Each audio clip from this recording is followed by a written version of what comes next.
Good morning. I'm back. I'm Kurt Ullman, and I'll be serving as worship associate today. Welcome to the Unitarian Universalist Church of Savannah. Our newly installed called minister, Reverend Lisa Day, is our worship leader this morning.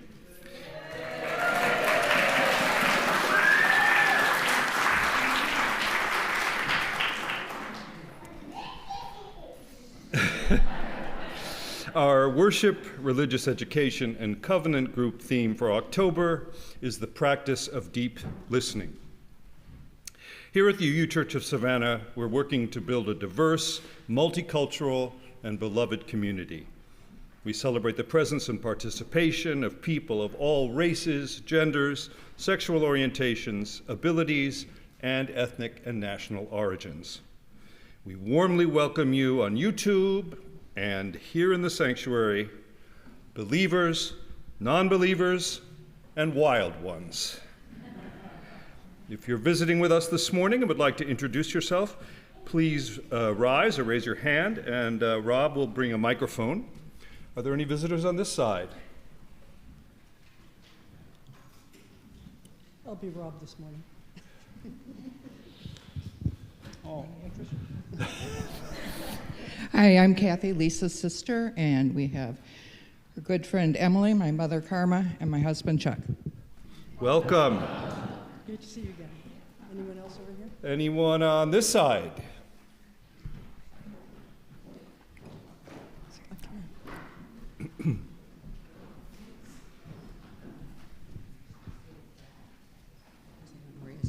Good morning. My name is Sue Ann Peck. I am Aaron Peck's mother. He's around here somewhere.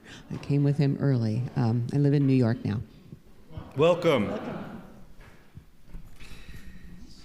If you're looking for a new faith community and would like to introduce yourself, we encourage you to visit several times and to get a feeling for our worship style and our approach to matters of faith and religion. It's good to have you all with us. Please join us in Ron Hall for refreshments following the service. You'll find Ron Hall in the next building by following the crowd through this door or the main doors, or ask the ushers. There are 2 cards in the pew back in front of you to help us gather information for the good of our community. Use QR code on the Rainbow Chalice card to sign up for our newsletter and to receive a welcome letter from our minister, or if you prefer, fill out the card by hand. The card with the red heart and chalice is there to share a joy or sorrow. If you fill out either of these cards, please put it in the collection plate a little bit later. Church announcements are emailed to members and friends on Tuesdays and Fridays. Check your email for complete details about the following. We're still seeking volunteers for Savannah Pride this coming Saturday, October 26th from 12 p.m. to 11 p.m. and Sunday, October 22nd, from 12 p.m. to 6 p.m. And help our church win a $1,000 grant from Georgia Interfaith Power and Light. Click this morning on the QR code in your order of service to take the GIPL pledge and complete the very short form. We need 50 pledges to complete one step of the requirements. The voter guides you're receiving this morning also contribute toward the $1,000. And we want to thank all the members and distinguished guests who made yesterday's installation service and reception beautiful, meaningful, and delicious. And thank you to everyone who made gifts to the offering yesterday. We raised $1,261 for the Living Tradition Fund and the UUA Disaster Relief Fund. And you may still contribute by writing a check to the church with installation offering in the memo line.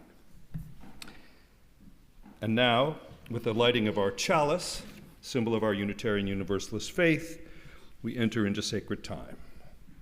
Our chalice lighter this morning is Joseph Miserano, and our chalice writing words are by Eric Hepburn.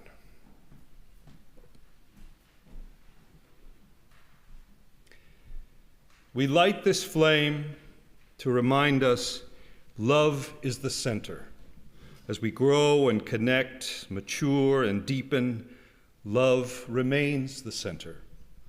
When the light of truth burns all else away, love remains.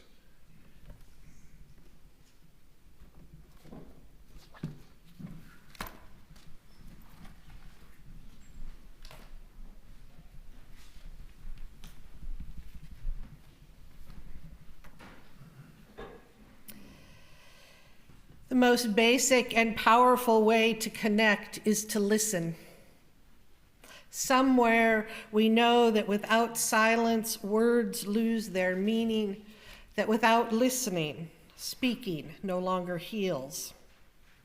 Everything really, ultimately, is about listening.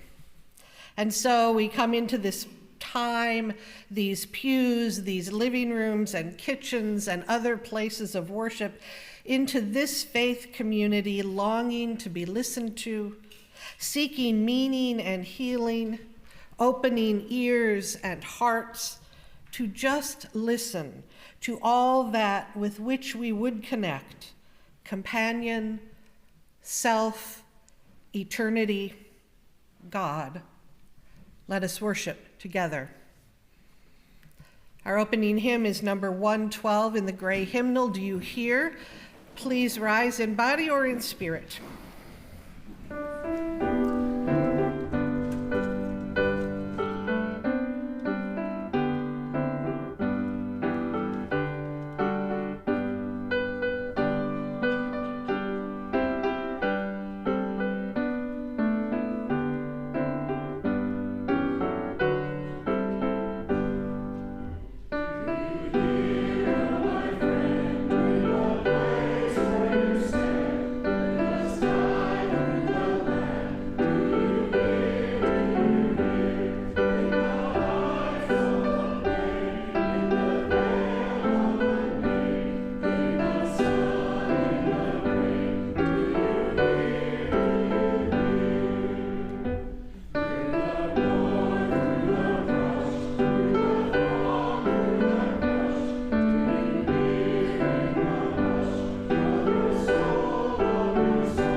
It's time for our story now. Anyone who'd like to see the pictures may come forward.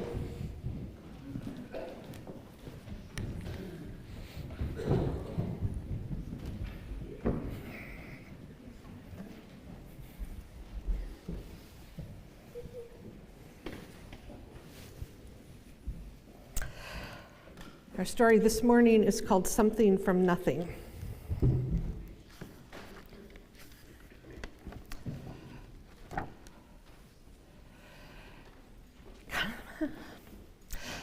When Joseph was a baby, his grandfather made him a wonderful blanket to keep him warm and cozy and to chase away bad dreams.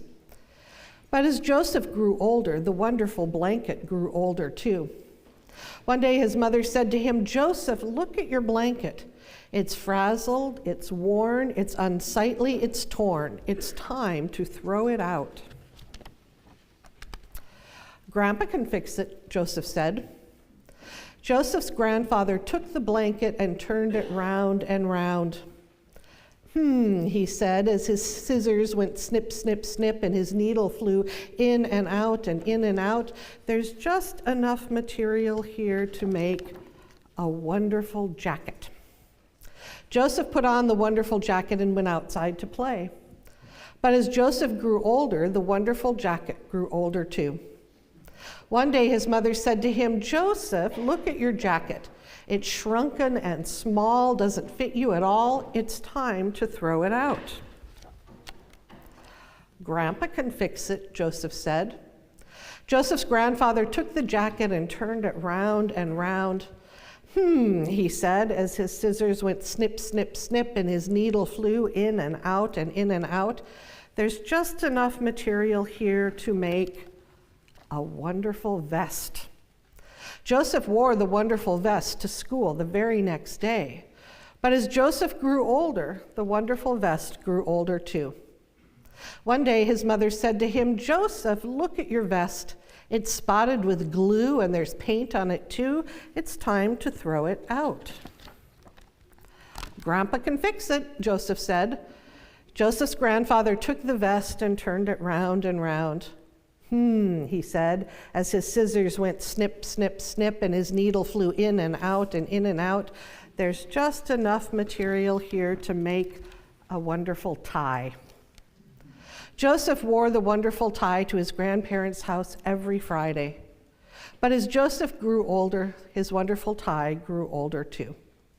One day his mother said to him, "Joseph, look at your tie. There's a big stain of soup, makes the end of it droop. It's time to throw it out." "Grandpa can fix it," Joseph said. Joseph's grandfather took the tie and turned it round and round. He said, as his scissors went snip, snip, snip, and his needle flew in and out and in and out. "There's just enough material here to make a wonderful handkerchief." Joseph used the wonderful handkerchief to keep his pebble collection safe. But as Joseph grew older, his wonderful handkerchief grew older too. One day his mother said to him, "Joseph, look at your handkerchief. It's been used till it's tattered, it's splotched and it's splattered. It's time to throw it out." "Grandpa can fix it," Joseph said. Joseph's grandfather took the handkerchief and turned it round and round. He said, as his scissors went snip, snip, snip, and his needle flew in and out and in and out. "There's just enough material here to make a wonderful button." Joseph wore that wonderful button on his suspenders to hold his pants up. One day his mother said to him, "Joseph, where is your button?" Joseph looked. It was gone. He searched everywhere, but he could not find it. Joseph ran down to his grandfather's house. "My button, my wonderful button is lost." His mother ran after him. "Joseph, listen to me. The button is gone, finished, kaput. Even your grandfather can't make something from nothing." Joseph's grandfather shook his head sadly. "I'm afraid your mother is right," he said. The next day, Joseph went to school. He said, as his pen went scritch, scratch over the paper. "There's just enough material here to make a wonderful story." Thank you for being good listeners. We will sing to you as you go to RE.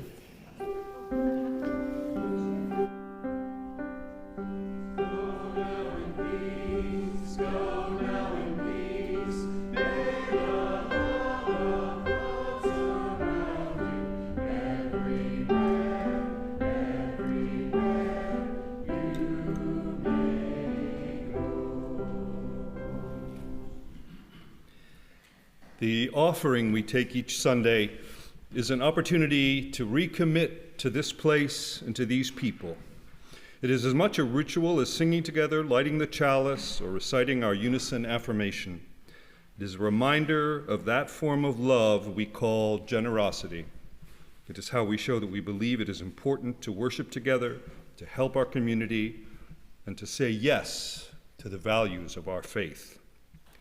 To donate via debit or credit card, please use the QR code on the back of the order of service or go to www.uusavannah.org and click the donate button. Mailed checks are also welcome. Thank you for your generosity. Our offering will now be taken.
I have a joy and a sorrow this morning. We have a joy from Kevin for the coming years of being joined in community with Reverend Lisa.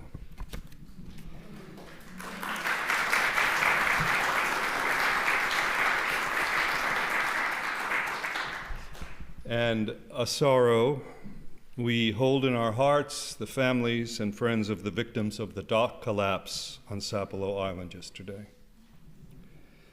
Let us hold all our joys and sorrows, spoken and unspoken, in our hearts as we join together in the responsive reading found in your order of service. Sorrow is everywhere. Yet joy is reborn. As we mourn together, so we celebrate together. And offer thanks that we are not alone. So may it be now and in all the days to come.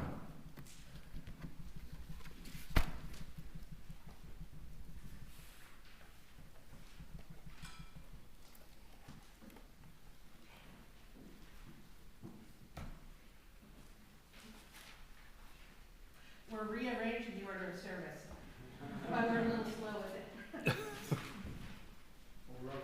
Yeah. I was thinking about it. Let's see.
Let us enter a spirit of meditation.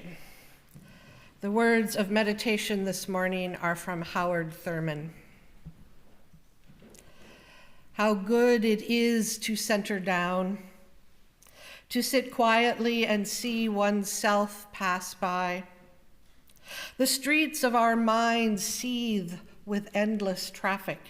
Our spirits resound with clashings, with noisy silences, while something deep within hungers and thirsts for the still moment, the resting lull. The questions persist. What are we doing with our lives? What are the motives that order our days? What is the end of our doings? Where are we trying to go? Over and over, the questions beat in upon the waiting moment. As we listen, floating up through all the jangling echoes of our turbulence, there is a sound of another kind, a deeper note which only the stillness of the heart makes clear. It moves directly to the core of our being. Our questions are answered, our spirits refreshed, and we move back into the traffic of our daily round with the peace of the eternal in our step. How good it is to center down.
Amen.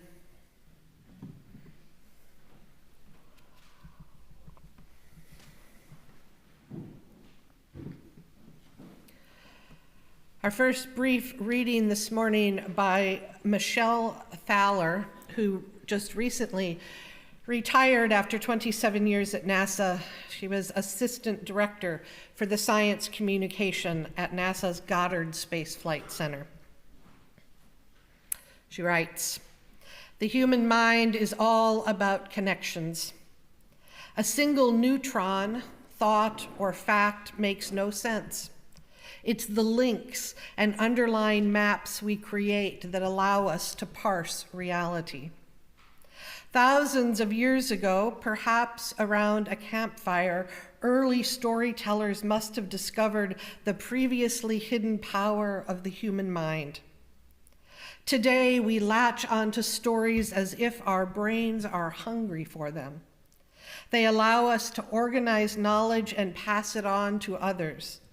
Storytelling may very well be what makes us fully conscious."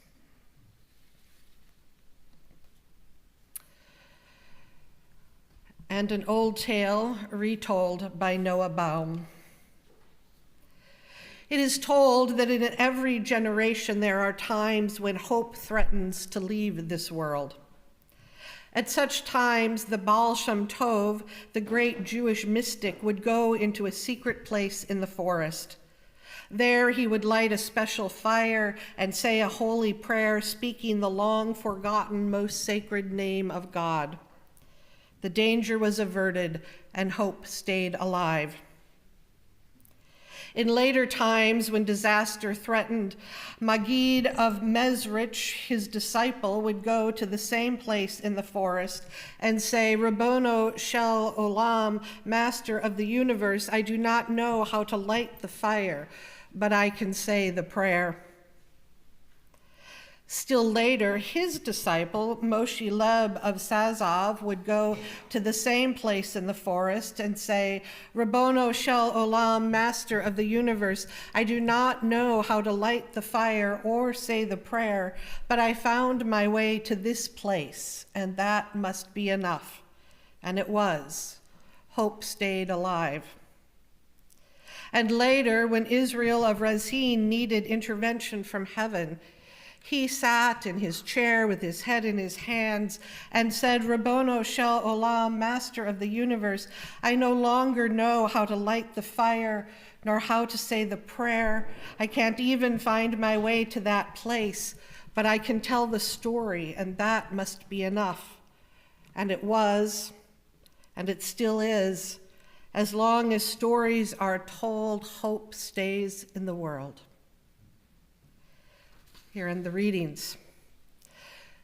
Will you please rise in spirit or in body for hymn number 298? We will sing verses 1 and 5.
My friend, colleague, and role model, Mike Mather, signs his correspondence, Keep Telling the Story.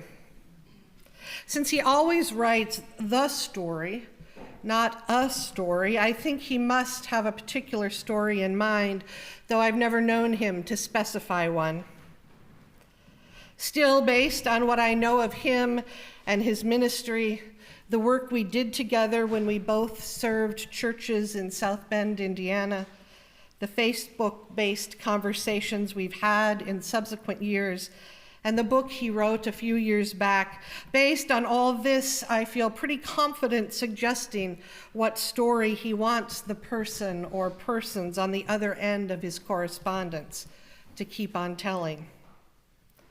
It's either the story of the teller's own life and community, the true story of their life and community, the one only they can tell, or the story of the paradoxical power that is released when self-appointed helpers with means and mainstream power get out of the way so that ordinary folks existing and often thriving at the margins of society have space and resources to bring about justice for themselves and birth their own liberation.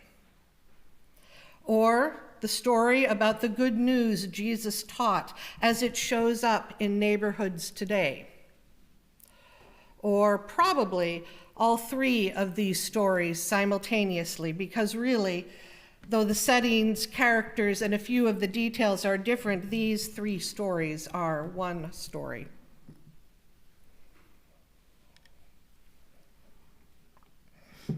As someone who makes my living telling stories, I always appreciate Mike's closing admonition as an affirmation of what I do. But there is always a small, timid part of me that asks, really? What story do I have worth telling? Yet in his casual but insistent invitation to cast the significant events of our lives in narrative form, Mike assures his friends, colleagues, parishioners, and co-conspirators that we are the authors of our existence and that the stories of our existence deserve telling. No, more than that, he assures us that as the authors of our own existence, we have an obligation to tell our stories our way. Telling our stories, the true and often beautiful, sometimes painful or distasteful stories of our lives and our communities, the stories of folks whose stories are habitually ignored, and the stories of how we see faith transforming lives. Telling our stories is our most powerful tool for building the country and the world we wish to inhabit. A powerful tool as near at hand as our keyboard, our pen, our breath. The power of story to affect change is why media exists. The old kind like newspapers and radio and television, and new kinds like social media and digital media.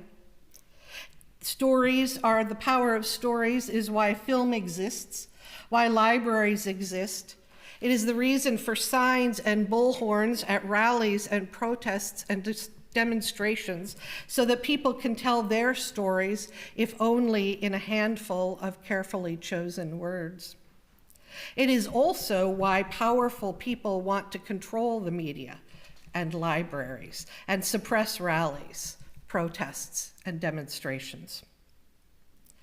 Telling our stories is a means of survival, and I can't wait for January when our Soul Matters theme will be the practice of story, because I have so much more to say about telling stories. But in this month of the practice of deep listening, I am reminded that so too is listening to stories a means of survival. Listening not just to our own stories, not just the familiar ones, not the ones we've heard 100 times or the ones that are easy to hear because they have plots and themes and characters that might have been copied from our own life stories, even if they're set in space or the Wild West in a time long ago or far in the future. In the pre-Apple Music days, pre-CD player in the car days, and largely pre-radio conglomerate days, I would tune in to local Christian radio stations as I drove cross-country. I liked to check in on the competition, so to speak, to argue with the preaching, and occasionally, in surprise, to agree with the preaching. These days, I much prefer to remain in my chosen echo chamber. NPR, our own WRUU when I'm in the broadcast area, and the playlists I tell my phone to play through the car's speakers. I've traded in local flavor and insight into the faith of large swaths of US society for the predictability and slightly less alarming and less anxiety-provoking news and commentary I know I'll agree with. Perhaps some of you do the same, though I know that some of you deliberately tune in to other sources to keep informed about other views and other slants. It's tempting, it's understandable, it's soothing, but it's dangerous too. Choosing to consume only religious news that doesn't clash with our progressive faith, choosing to consume national news that only interprets events from the perspective we share, choosing to seek out stories that don't much challenge our sense of right and wrong, choosing to listen only to music that suits my white, middle-class, middle American of a certain age tastes. The dangers of not listening deeply to all the stories, or at least to a wide selection of stories from outside our echo chamber, is at least threefold. One is ignorance of what others believe, what they fear, what they love so deeply they will do anything to protect, and what actions their beliefs, fears, their loves call them to. Two is earning the resentment and ire of those who are not listened to, whose stories are routinely dismissed or disbelieved or simply not heard. Three is the danger of depriving ourselves of learning about and understanding and coming to see beauty and truth in the other. The practice of listening deeply, and as I did last week, I define listening broadly, expanding it to include reading and observing, as well as the silent, active portion of a conversation and the silent, active oral intake of a story being told, read, or spoken aloud by another. The practice of listening deeply to those outside the bubble of ourselves, our family, our closest friends, guards against those three dangers. There is danger in not knowing what others, anyone who is not in our kinship or family bubble, believe, love, fear.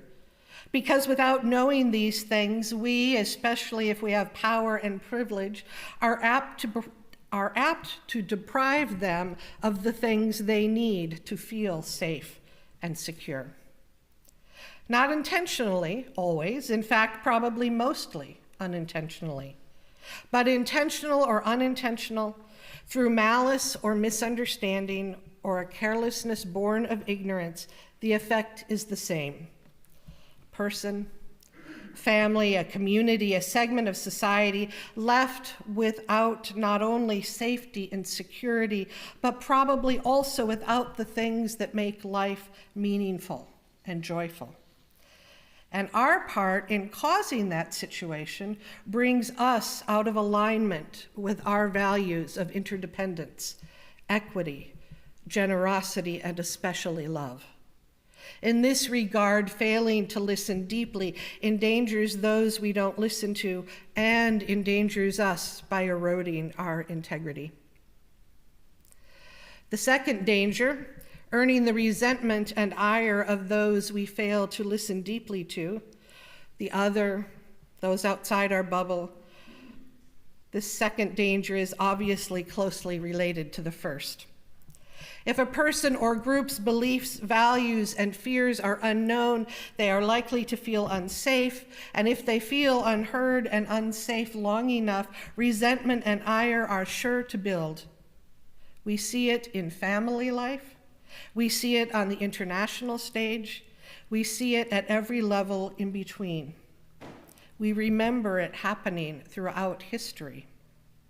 When pleas of hunger, exhaustion, or frustration fall on unhearing ears long enough, a child will melt down, a people will strike or loot. It was Dr. Martin Luther King Jr. himself who said in 1966, that a riot is the language of the unheard. The third danger of failing to listen deeply to those others outside our bubble of selfness, that we deprive ourselves of learning and understanding and coming to see the truth and beauty in their stories, is of course the flip side of a rich and wonderful benefit of listening deeply to others, whoever they may be. Not listening removes dimension, nuance, wonder, and discovery, and so many elements of truth from our own experience of the world and life writ large. While listening, and remember I include reading and watching and observing, listening deeply and well to the stories of others often brings us great satisfaction and even joy. I first learned about Judaism, not from Sunday school, but from a series of stories. The All-of-a-Kind family books by Sidney Taylor, written in the 1950s, but set in the Lower East Side of New York City in the 1910s. It wasn't a scholarly introduction, and it didn't touch on contemporary Jewish life. But when I did learn about Judaism in Sunday school and later in college, I had already had some familiarity with practices and holidays through those books. For example, yesterday was Sukkot, and I could still describe to you the sukkah the family built outside their tenement house and how they passed food for their meal through the kitchen window. I didn't understand the nuances and the full significance of the holiday rituals, but I began to know that those 5 little girls loved their local library as much as I loved mine, and they had a faith life that was not at all like mine. As a kid, I also adored a series of juvenile nonfiction books, mostly written by Sonia Bleecker, about different Native American tribes. I can still see them on the shelf of the library branch in the basement of the city hall across the corridor from the police station. Each started with a chapter about 2 representative children, and subsequent chapters imparted information about the geographic location of the tribe, about food, clothing, shelter, agriculture or hunting and gathering, about settlements or more nomadic way of life. I know those books would hold up poorly today in scholarship, in the characterization of Native Americans as exotic peoples who lived in the past but not the present, and in their lack, as far as I recall, of information about the impact of white interlopers upon their land. Yet the influence of encountering different cultures through story and fact remains with me all these years later. And as for all the shortcomings of the book, they didn't lump Indigenous American people into one generalized group. A significant honoring of the reality of Native diversity that shaped my consistent recoil to this day when I see a song or poem or story or artifact generically attributed to Native American or American Indian. And you, do you remember when you were a kid and read about a different culture for the first time? Or spent hours paging through National Geographic at your grandparents' house? Perhaps, like my siblings and me, you watched The Wonderful World of Disney on Sunday evenings and always hoped it would be a cartoon that week or a short, entertaining movie, but sometimes it was a short-form documentary on the hibernation cycle of the bear or the varied ecosystems in a prairie. I was always disappointed those Sundays. But now, more than 50 years later, as I alluded to last week, I love a good science story on National Public Radio. I love almost all the long-form stories I hear on radio about individuals, about communities, about economics and science, the heartbreaking ones and the uplifting ones. Listening to Mom read stories about Ella, Henny, Sarah, Gertrude, and Charlotte growing up Jewish in early 20th century New York City. Listening to my inner voice read Sonia Bleeker's stories about Native American peoples. Listening to and watching the nature documentaries on Disney opened both my intellectual curiosity and my empathy far beyond my middle-class suburban world, entertaining me and training me to try to feel life as another might experience it. There are lots of different ways to define the purpose and role of a church. One of them is as a center for telling stories. For telling the stories I think my friend encourages us to tell, the stories of our lives, the stories of lives of people living in the margins, the stories of the good news of faith, stories that seldom get told other places. But equally important, the church must be a center for listening to stories. For while telling stories is a powerful, important, even sacred most of the time, it is not enough to avert danger or carry us through times of peril, though the story of the Baal Shem Tov suggests that it might be enough. No, we must keep telling our stories, and we must also keep listening to our stories, our collective stories, and the stories of those who, through our listening, are transformed from other into friend, into neighbor, into family. Listening to stories is as important, as powerful, perhaps more sacred than telling them. The same is true of the role and purpose of ministry. My most visible role is that of a storyteller. That's what I do on Sunday mornings and in memorial services and in my newsletter columns. But my baby book said Lisa loves stories and will sit for hours listening to them. That hasn't changed. That's why I host Lisa on the Loose most every Thursday, because I want to hear your stories. I mean, I like drinking all that good coffee and eating all those good pastries and sandwiches, but I love listening to your stories. These 2 years just passed when I was your contract minister were a time of getting to know one another, a time of telling my story and you telling your individual stories and this congregation's stories.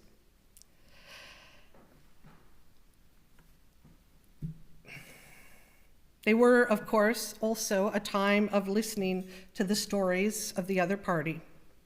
That round of storytelling and listening to stories brought us to a time when you were ready to vote to call me as your minister, and I ready to accept that call. Now another round of storytelling and listening to stories begins. Because as Megan reminded us yesterday in her beautiful opening words, we have arrived at the pages that connect the beginning of our shared story with the eventual years distant end of our shared story. The pages as yet uncounted and unwritten of the story of our time as congregation and settled minister. The pages of stories of laughter and hard work, of tears and learning, of justice seeking and playing, of apologies and forgiveness, of discovery and creation and becoming. The pages of stories we will listen into being. Amen. Our closing hymn is in the Teal Supplement, number 1008, When Our Heart is in a Holy Place. Will you please rise in spirit or in body?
May we open our hearts and minds to one another and the world. May we let ourselves be changed by the stories around us. May we deeply listen and be deeply listened to and be held in silence and love. And so may it be always. Amen.